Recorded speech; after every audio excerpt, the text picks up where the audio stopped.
et la position des nations du monde quant au mitzvot. Yoran, on m'entend? Ouais. Ok. Donc, on va voir deux midrashim qui sont assez connus puisqu'on se rapproche de la fête de Shavuot. Dans 10 jours, c'est la fête de Shavuot.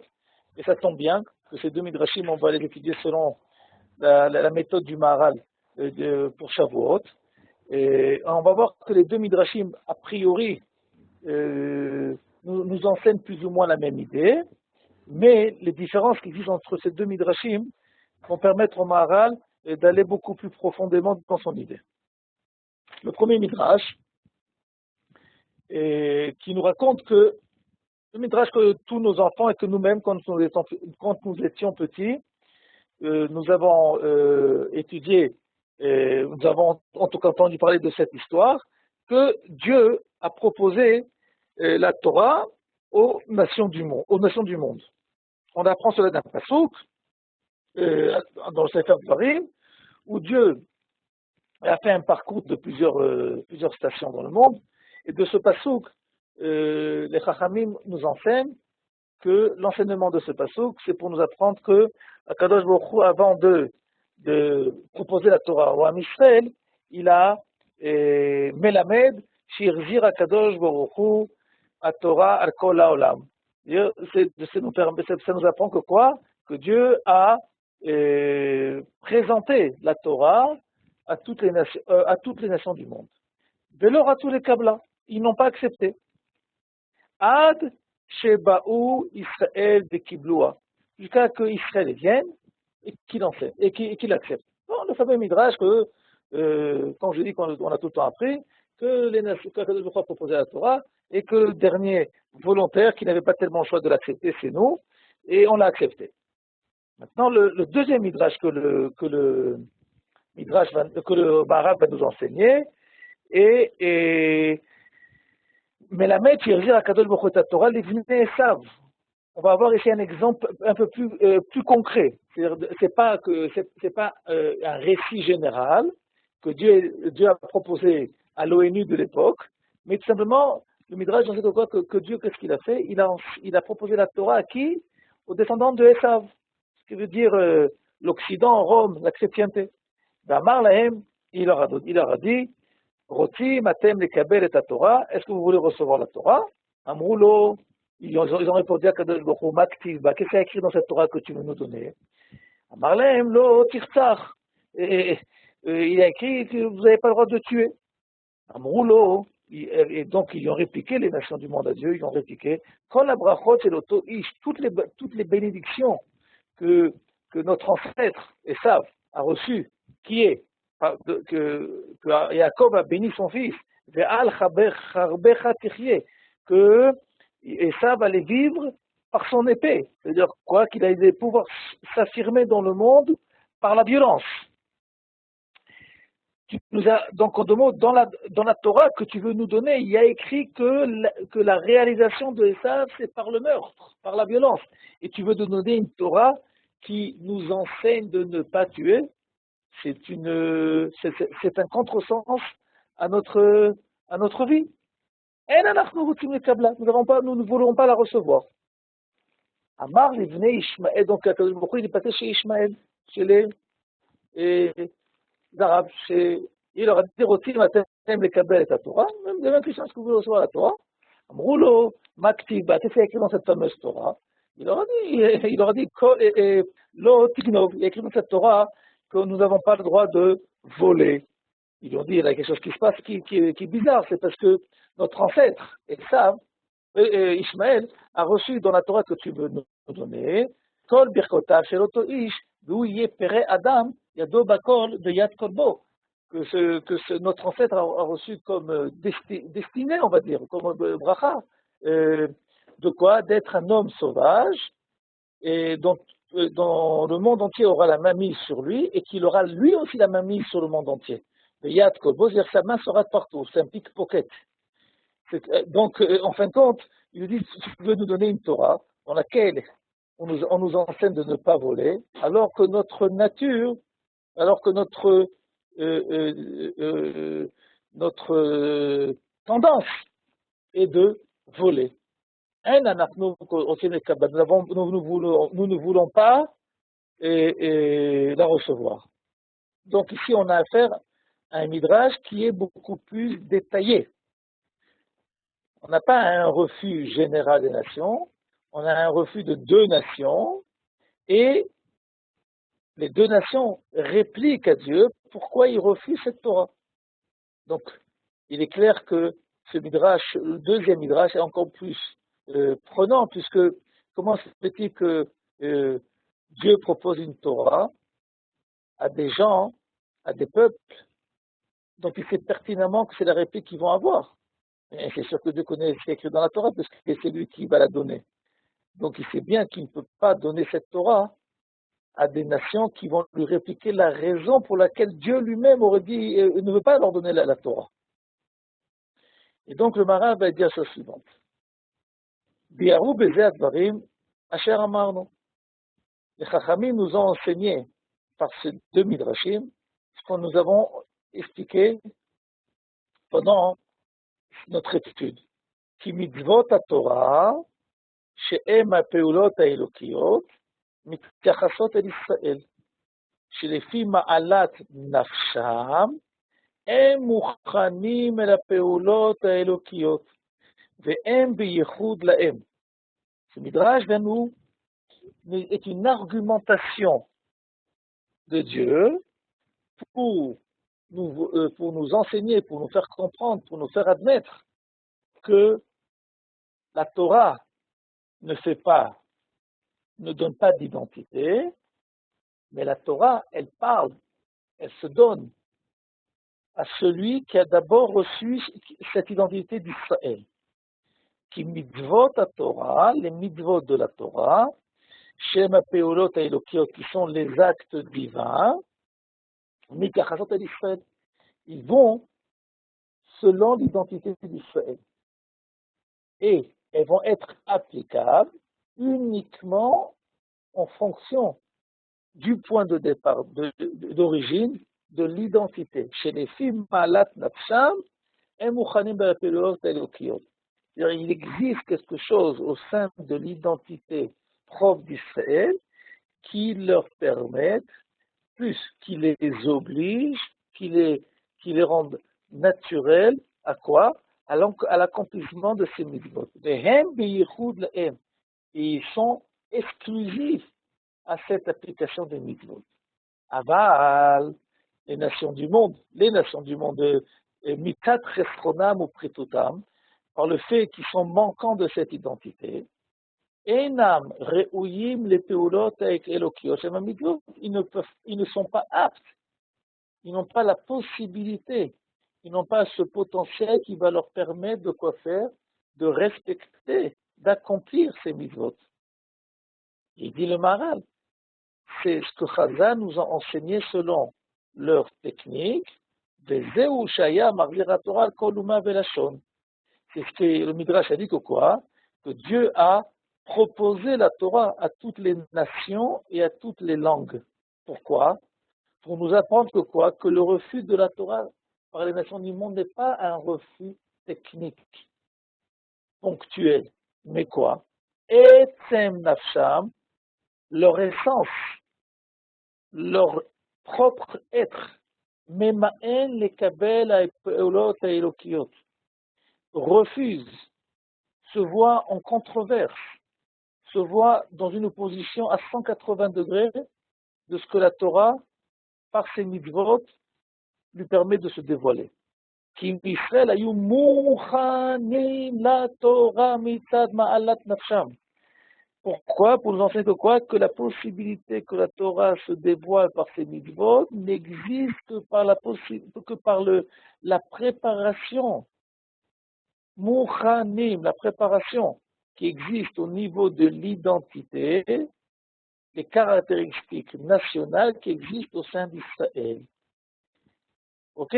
Ce qui veut dire que lorsque Kadosh Baruch Hu a donné la Torah selon le Maharal de Prague, il n'a pas cherché un peuple candidat qui allait devenir Israël par le biais des mitzvot.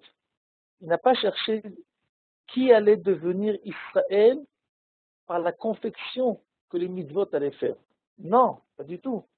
Il cherchait tout simplement il cherchait à donner l'expression divine de celui qui a en lui cette identité qui s'appelle Israël.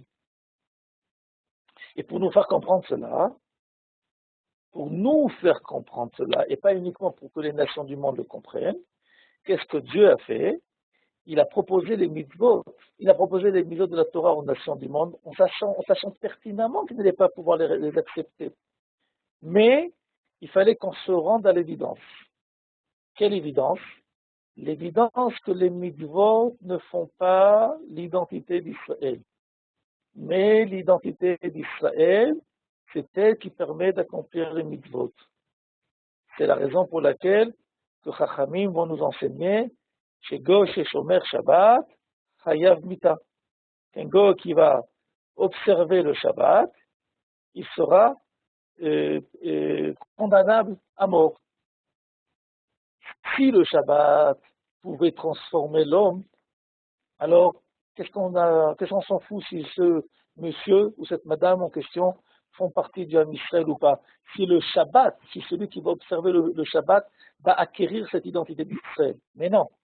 Ce qu'il faut savoir, c'est que le Shabbat, qui est l'expression de l'identité d'Israël dans la dimension du temps, le 7e jour, auquel ne peut correspondre uniquement à celui qui en lui, dans ses caractéristiques, la dimension du Shabbat.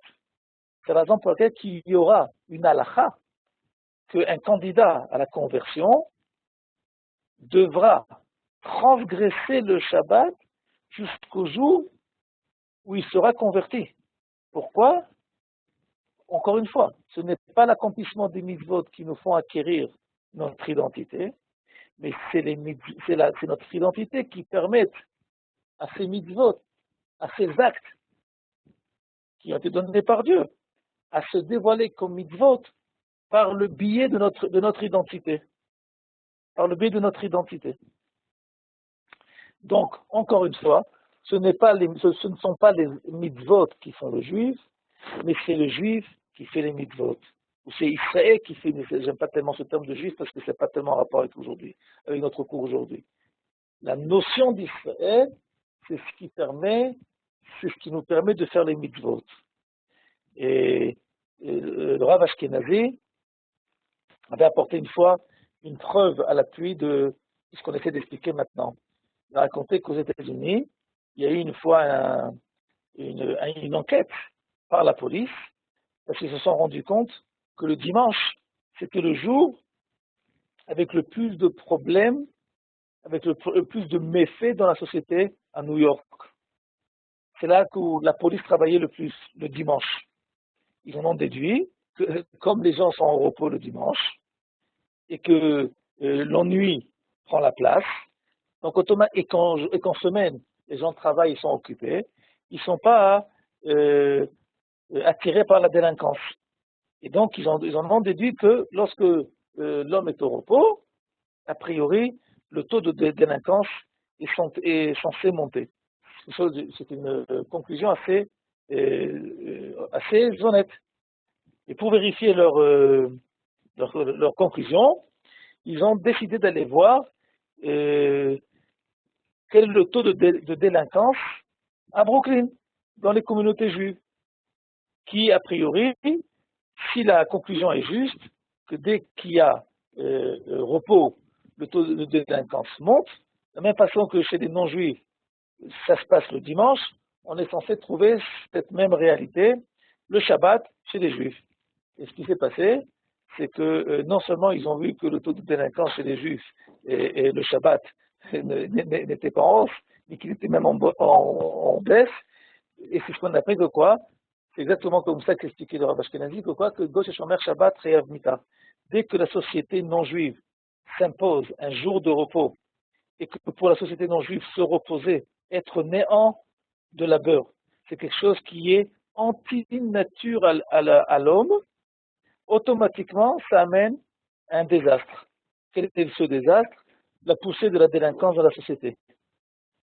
Ok, parce que arrêtez de faire, arrêtez de fabriquer, arrêtez de créer. Le but, c'est de ne pas, le but n'est pas de s'arrêter de faire quelque chose, de se reposer. Le but du Shabbat, ce n'est pas de se reposer. Le but du Shabbat, c'est de permettre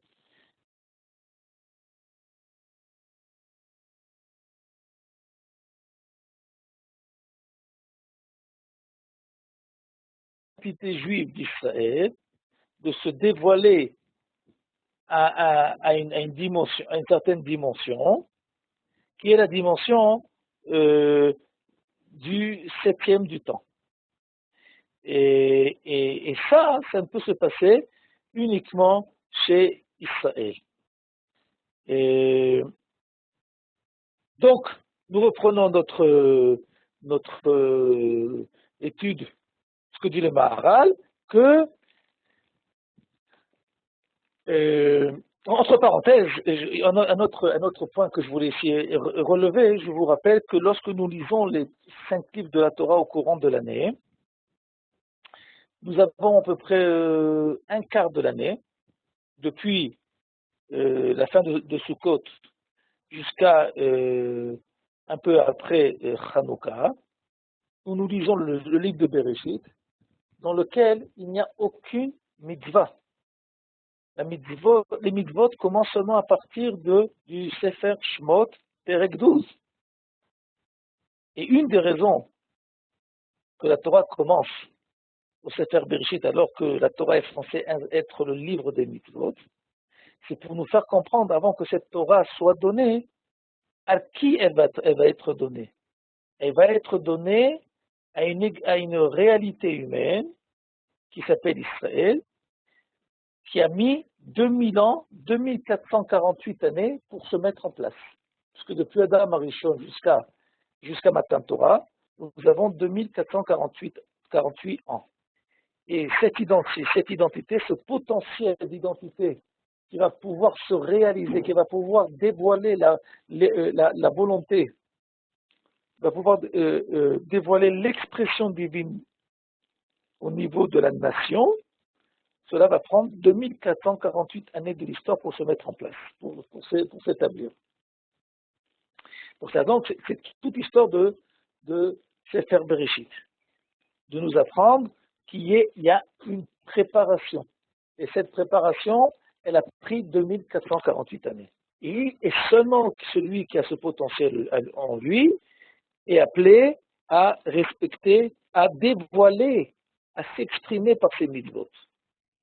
Si on comprend bien le Maharal, si on approfondit un peu plus le Maharal, c'est que, j'essaie de peut-être dire une phrase un peu, j'espère qu'elle va être bien comprise, c'est que le Maharal, quand je viens faire une mitzvah qui est un devoir, je viens, au-delà de cela que je réalise une volonté divine, je réalise la volonté divine qui a eu inquiétude pour moi de savoir quel est le moyen par lequel je vais m'exprimer dans le monde.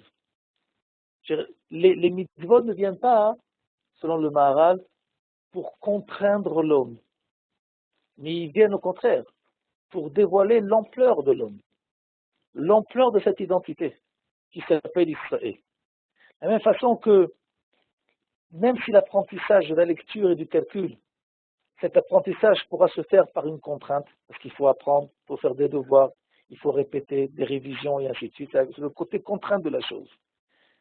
Mais le but de l'apprentissage, de la lecture et du calcul n'est pas de contraindre l'homme. Le but est de quoi?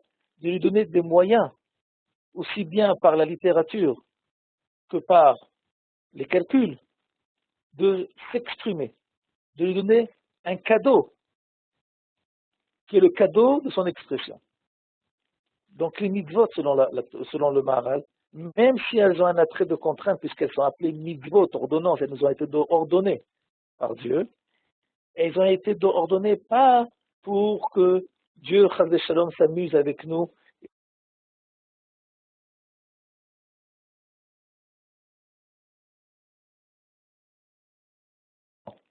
La Torah, elle est venue donner une réponse éducative on va dire, une réponse à notre essence.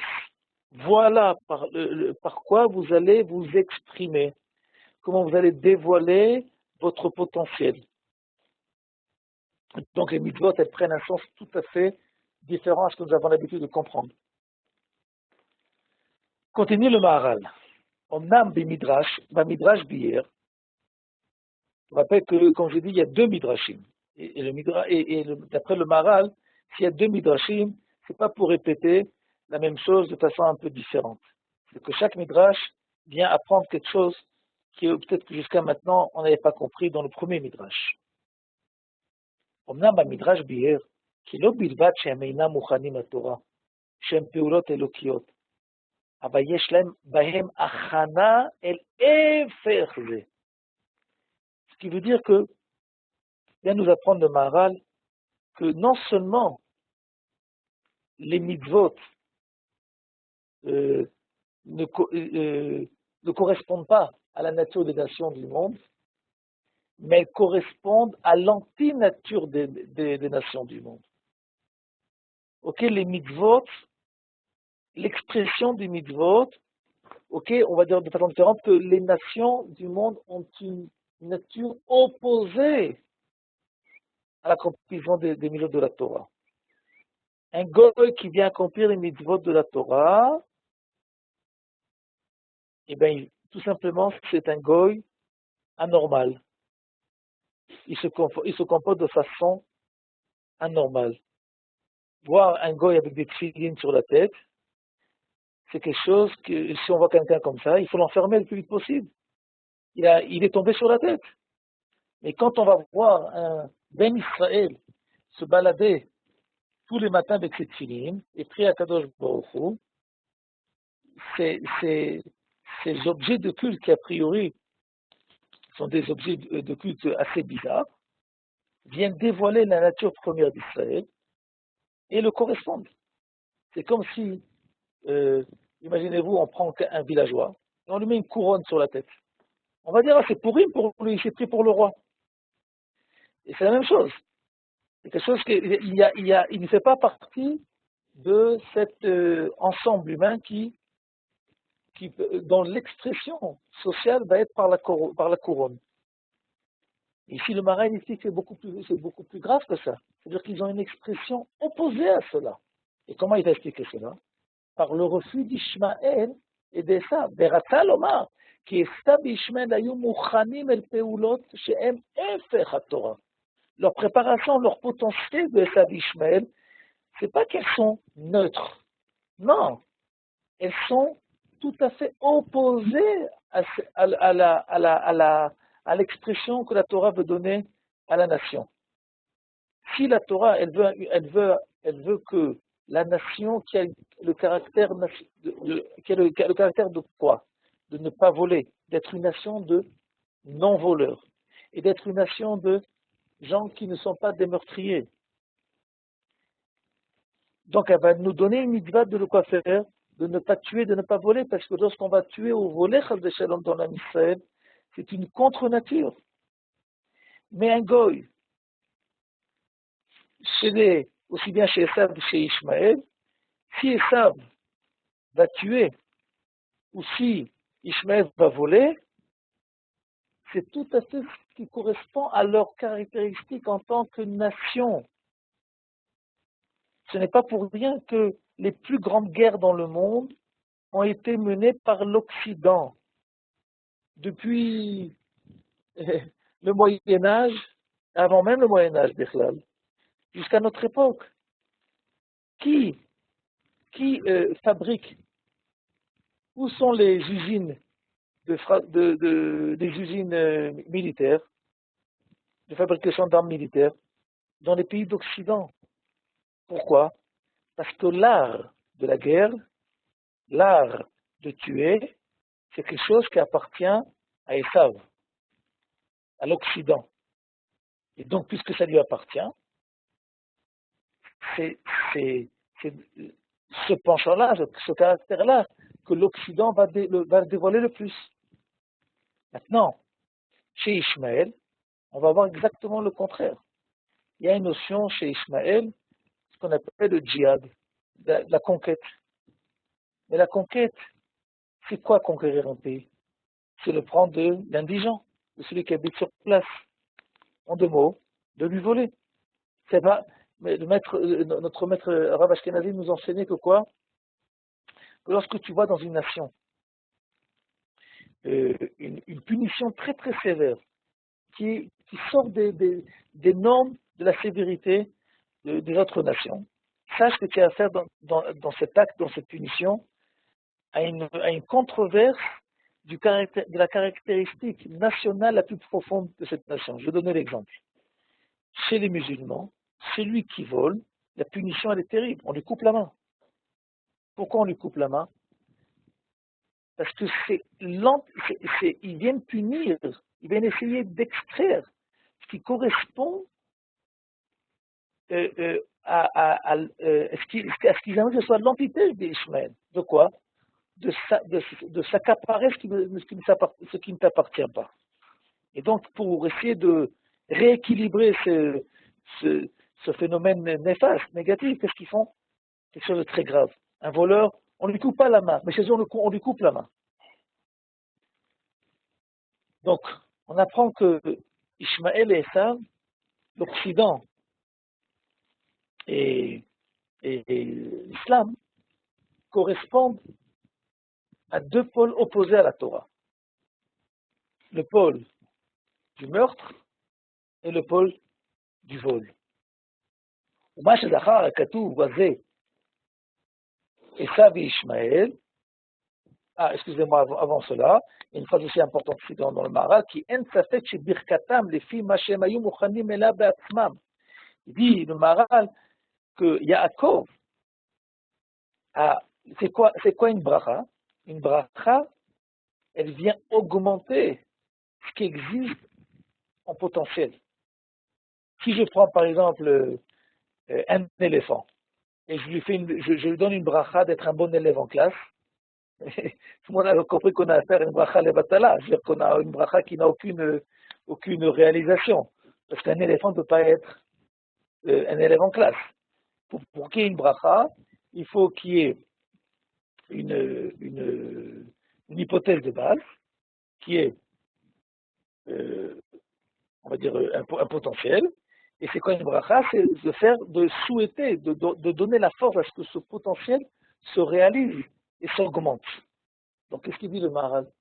C'est pas que Yaakov, il est venu, il a introduit Chazé Shalom à Esav le meurtre, et que Abraham a introduit à Ishmaël le vol. Non, c'est que tout simplement, lorsque Abraham il a vu que le potentiel de l'identité d'Ishmaël c'était le vol, et que Jacob il a vu que le potentiel de l'identité de Esav c'est la violence.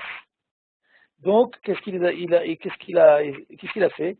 Il leur a donné une bracha, une direction dans ce qui va les dévoiler. Quand tu vas voir la violence dans le monde, tu comprends que c'est l'Occident. Quand tu vas voir la violence par le vol, tu vas comprendre qu'on a affaire à Ishmaël. Moi, je zachar הכתוב הזה, עשיו וישמעאל, לומר כי אומות העולם מהם נפשם נוטה אל הקצה. Il dit, Maharal ne croit pas qu'on a affaire simplement à un problème uniquement avec Ishmaël et Esav. On a affaire à un problème avec toutes les nations. C'est vraiment quoi? Le Midrash a pris les extrêmes, qui sont Ishmaël, l'Islam et l'Occident. Mais entre les deux opposés, entre les deux extrêmes, il y a d'autres mélanges. בכל שנוטה הכנת נפשם אל הקצה, הוא רע.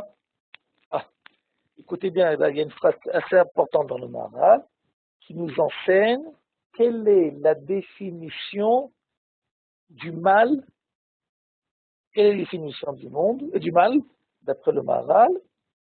La définition du mal n'est pas le contraire du bon. Non. La définition du mal, c'est le côté extrême d'un penchant. Ce qui veut dire que lorsque j'ai quelque chose en moi qui existe, mais il va être, je vais le vivre à son extrême. Cette extrémité, c'est le mal. Je vais essayer d'expliquer de quoi on parle ici. Mais avant d'expliquer, peut-être on continue la phrase, qu'il y a une phrase assez importante dans le Mara pour essayer de comprendre. וזהו השם מסיני בא וזרח משעיר למו, הופיע מהר פרן. כי השם יתברך ראה כי הפעולות התורה הם הדרכים הישרים, הם דרכי השם, ראויים לאשר להם הכנה ממוצעת. Les mitzvot, elles viennent répondre à celui qui a en lui l'identité de moyenne. Mais Mutsaat, c'est la moyenne. Vi atruna ayeshara. Et la moyenne, c'est la caractéristique, c'est la qualité de la droiture. Qu'est-ce que ça veut dire?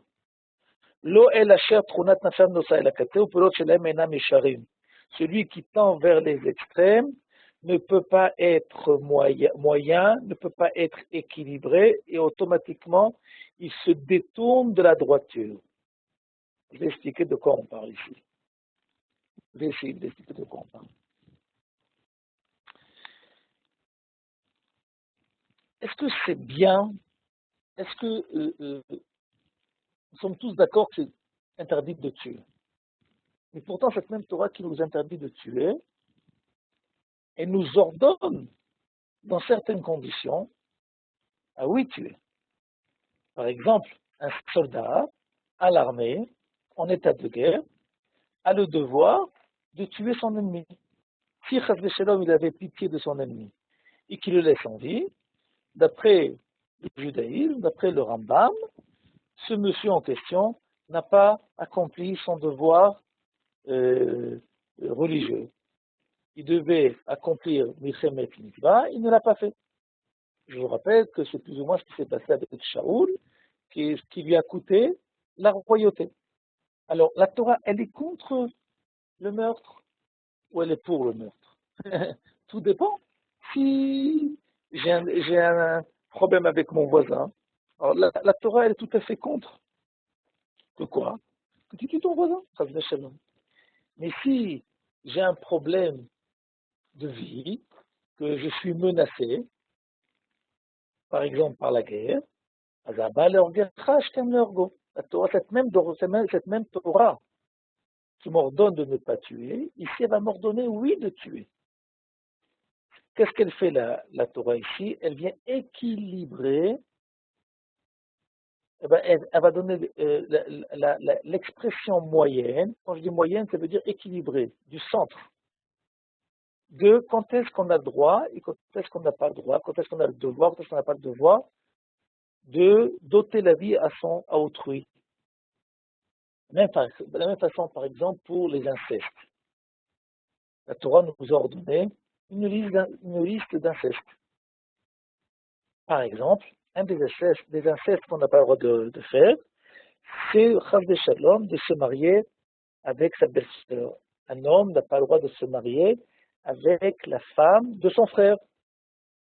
Interdiction.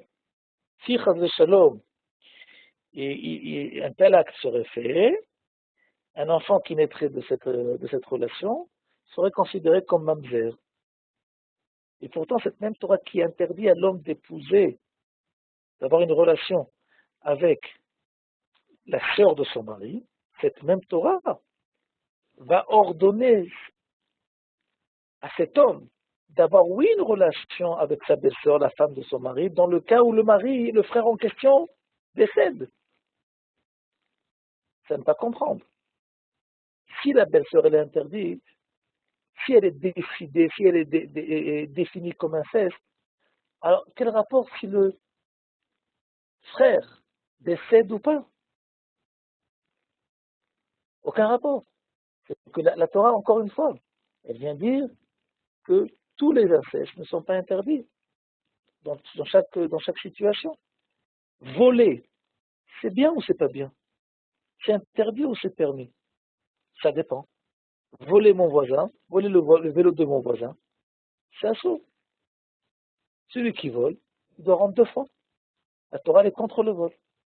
Mais la Torah, elle n'est pas contre le vol de façon extrême, parce que le Maharal a dit que de vivre quelque chose dans l'extrême, c'est vivre le mal. Il y a des cas où la Torah va nous ordonner de prendre ce qui n'est pas en notre possession. Par exemple, le butin. Le butin, tu aurais pu dire que quoi? Une fois que tu as tué ton ennemi, pourquoi lui prendre ses biens? La Torah, dans certains cas de guerre, elle va venir et elle va nous ordonner à prendre le butin pour réaliser la mesure de la guerre. Encore une fois, pourquoi faire? Pour nous apprendre que quoi? Qu'il y a des cas où prendre ce qui ne m'appartient pas a priori, équilibre nous fait comprendre quand est-ce oui, quand est-ce non on a le droit de prendre des choses. Par exemple, un autre exemple, le lait et la viande. On sait tous que c'est interdit de manger, de mélanger et de consommer quelque chose qui a été mélangé avec le lait et la viande. Mais pourtant, cette même Torah nous enseigne, dans le Talmud de Choulin, que si quelqu'un avait tellement envie de goûter le goût du lait de la viande, il a une solution. Quelle est la solution? C'est de consommer les mamelles de la vache, puisque c'est de la viande, et ces mamelles elles sont engorgées de lait. Les Chachamim, ils ont interdit, parce qu'on risque de se tromper et de, comment dire, si les mamelles c'est permis avec le lait, alors va savoir jusqu'où on va arriver. Au niveau de la Torah, on pourrait consommer les mamelles au lait. Et chaque mitzvah, elle a elle vient se réaliser par un plus et par un moins. Pourquoi? Parce que la Torah nous apprend 2 choses. D'abord, ce que le Maharal a dit, que l'extrême, c'est le mal, et de faire quelque chose dans son extrême, c'est le mal. Donc, il faut, pour que quelque chose, pour qu'un phénomène soit équilibré, il faut qu'il ait son annulation, que son équilibre passe par son contrepoids, par son opposé. Ok? Donc, lorsque la Torah va nous donner des mitzvot et l'opposition de cette mitzvah, elle va équilibrer ce que Dieu veut de l'homme au niveau de sa volonté. Et donc, il dit le Maharal, on va arriver à ce qui s'appelle une droiture. Et c'est la raison qui se dit en hébreu Yachar. Et c'est la raison pour laquelle Israël se fait appeler Israël. Parce qu'Israël, c'est la possibilité de vivre nationalement la droiture divine. C'est quoi la droiture divine? La volonté divine équilibrée chez l'homme. Lorsque quelqu'un il est équilibré, lorsqu'il a des perceptions, il a des concepts, il a une philosophie de vie équilibrée, qui ne sanctifie aucune notion de façon extrême, il sait pertinemment, cette personne en question, qu'il a la possibilité de vivre telle chose, mais il aura aussi le devoir dans certaines situations, d'annuler ce principe. Un autre exemple qui vient tout de suite à la tête est important. Par exemple, nous savons que nous avons le devoir d'étudier la Torah, même au prix, comme dit le Rambam, que même le pauvre a le devoir d'étudier la Torah. Il ne peut pas dire, j'ai pas de quoi manger, je suis obligé de travailler du matin au soir, et donc je ne peux pas étudier la Torah. Il dit le Rambam, ce monsieur en question a l'obligation de se fixer chaque jour un temps de Torah. Donc on voit ici l'importance extrême de la Torah, qui ne dépend pas de la condition sociale. Et d'un autre côté, cette même Gemara, elle nous enseigne aussi que celui qui n'a pas de quoi manger, ok, la Gemara dit Shot Nivlatra Bashuk, Bar Tistarech Labriot. Ça veut dire que la Gemara est venue s'exprimer de façon un peu extrême. Elle va dire va manger quelque chose qui n'est pas caché, ce qui est interdit. Mais surtout, n'est pas besoin des créatures. Ça veut dire que quoi? Ça veut dire que si quelqu'un qui est pauvre, et qui sait qu'il n'a pas la possibilité de vivre sa pauvreté de façon humble, ça veut dire quoi de ne pas vivre sa volonté de façon humble? Il va tout le temps avoir besoin des autres pour lui donner son niveau de vie qu'il aurait voulu avoir. Donc, dans un cas précis, dans ce cas précis, la halakha te dit, arrête d'étudier. Assez Shabbat Chachol. Maintenant, je me rappelle de l'expression. Assez Shabbat Chachol. Rends ton Shabbat un Yom Chol. C'est-à-dire qu'il faut les Chalel Shabbat, qu'il faut transgresser Shabbat. Et le Chachamim dit, c'est pas la peine de faire des repas de traiteurs le jour de Shabbat. Mange de façon modeste. Et surtout quoi? N'est pas besoin des autres créatures. Pourquoi? Parce que le Shabbat aussi, quand tu vas devoir réaliser le Shabbat, quand tu vas devoir réaliser toutes les volontés divines qui sont les mitzvot, tu vas devoir faire ça de façon équilibrée, en sachant quand est-ce que Dieu t'a ordonné de faire la chose et quand est-ce que Dieu t'a ordonné d'arrêter de faire la chose. Et donc, c'est ce qu'on appelle la moyenne équilibrée de la volonté divine chez l'homme. Quand je sais quand est-ce que je dois faire les choses, et quand je vais savoir quand est-ce que je vais devoir arrêter de faire les choses, ça crée l'équilibre. Continue le Maharal. וזה בשביל כך עשו ישראל, וזה בשביל כך עשו וישמעאל, שיש בכל אחד קצה אחד. Pourquoi Esav et Ishmaël n'ont pas pu recevoir la Torah? Parce qu'ils ont un côté extrême dans leur identité, et ce côté extrême, c'est lui qui s'oppose à ce que la Torah puisse être acceptée par eux. כלומר, כי אלו שתי אומות העולם, תכונת נפשם נוטה מן האמצע. Ils ne sont pas équilibrés, ils ne sont pas moyens. כל אחד לקצה אחד. לכך הם ממאנים לקבל את התורה. C'est la raison pour que quoi? Que leur condition première, leur identité refuse de recevoir cette Torah. C'est quelque chose qui n'est pas réfléchi.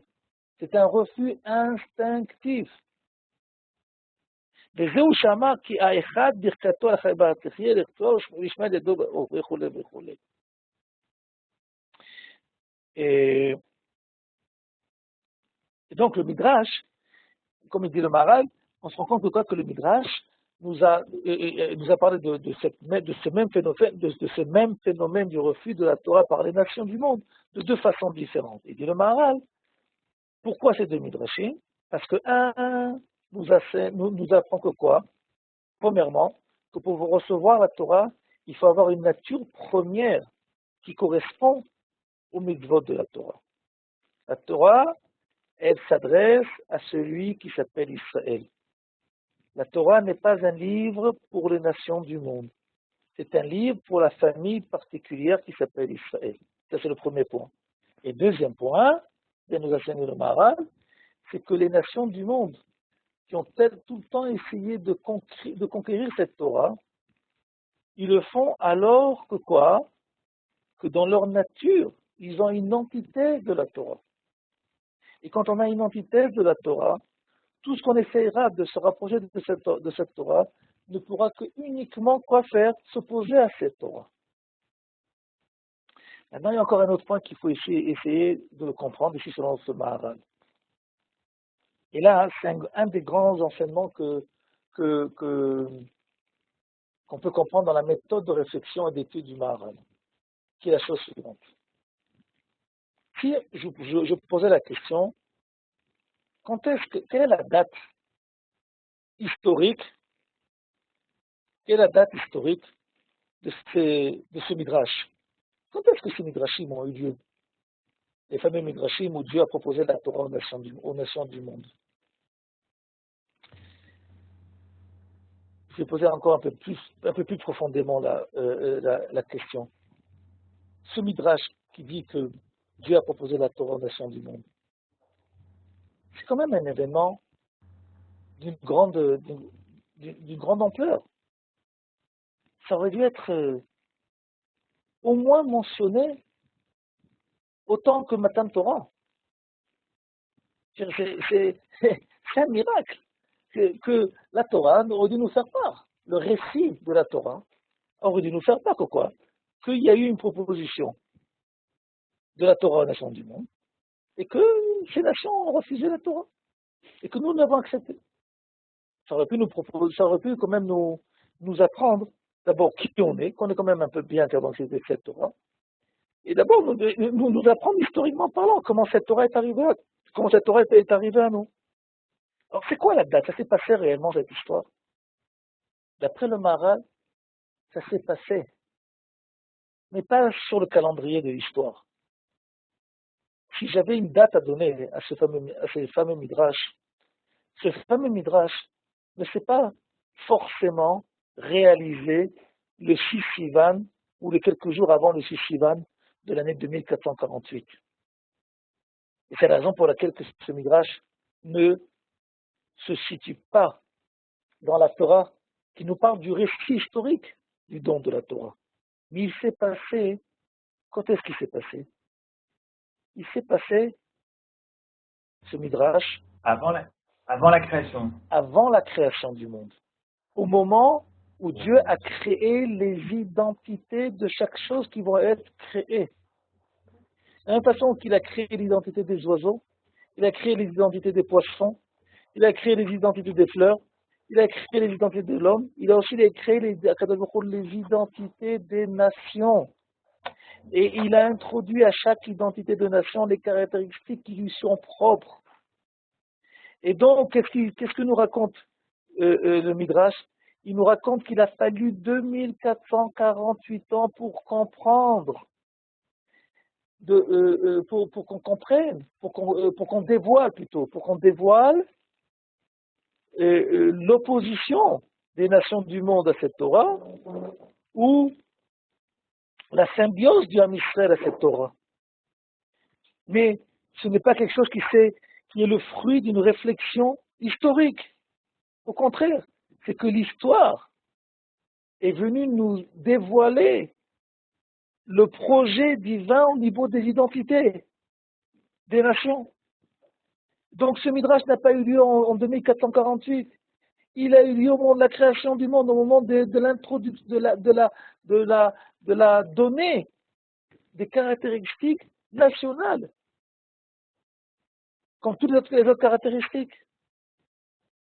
Et donc, on comprend que, est-ce que ça s'est passé ou pas?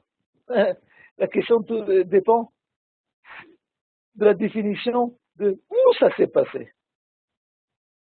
C'est comme, est-ce que le monde intérieur, le monde psychologique, c'est quelque chose c'est quelque chose qui ne se voit pas forcément dans la vie de tous les jours, mais il existe un fond intérieur à chaque personne qui le dirige, qui le pousse vers de telles réflexions ou d'autres, tels actes ou d'autres.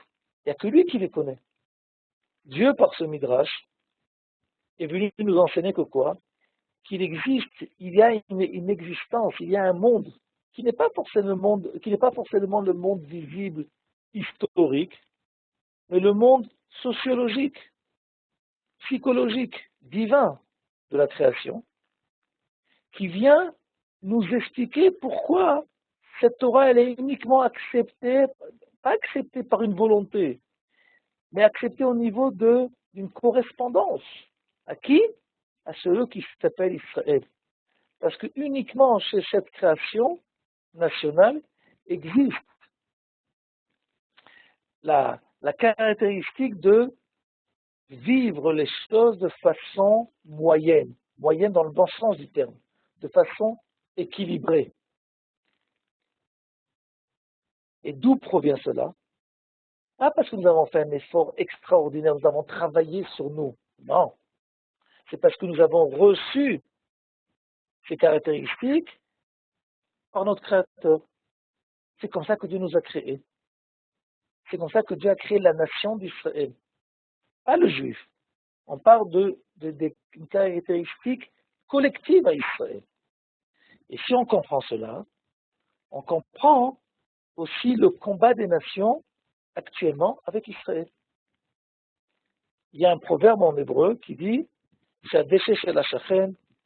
Yarok Yoter, que le gazon du voisin a l'air toujours plus vert. Qu'est-ce qui se passe? C'est que les nations, ils essayent d'imiter la vie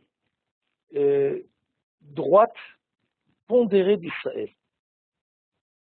Ce qu'il faut qu'ils comprennent, c'est que la réalisation, le dévoilement de l'équilibre dans le monde ne commence pas par des actes équilibrés, mais par des êtres qui vivent en eux l'équilibre. Et quand on comprend cela d'après le Maharal, on comprend quelle est l'identité qui s'appelle Israël, Yachar, elle, la droiture divine, en faisant la moyenne des caractéristiques qui existent dans le monde, et pourquoi les nations du monde ne peuvent pas correspondre au niveau de leur identité à la volonté divine qui passe par la Torah.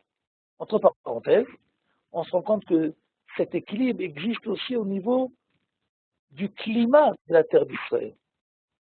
Si dans le monde entier, il faut faire des kilomètres pour avoir des climats différents, en Israël, Baruch Hashem, on peut voyager 20, 30, 40, 50 kilomètres et rencontrer presque tous les climats du monde, depuis la neige jusqu'au désert, depuis au-dessous du niveau de l'eau jusqu'aux montagnes,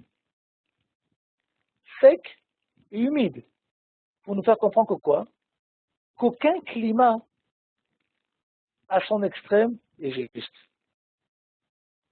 Mais un pays équilibré, un pays droit, c'est un pays dont la nature de ce pays permet à tous les climats d'être moyens, d'être équilibrés par les autres. Et donc c'est la raison pour laquelle Baruch Hashem en Eretz Israël, il y a la possibilité de rencontrer tous les climats de façon équilibrée. Parce que la notion de moyenne équilibrée, c'est quelque chose, c'est le centre de l'identité d'Israël. Voilà pour ce soir. Donc s'il y a des questions, je suis prêt à y répondre. Si on n'a pas, on se dit au revoir.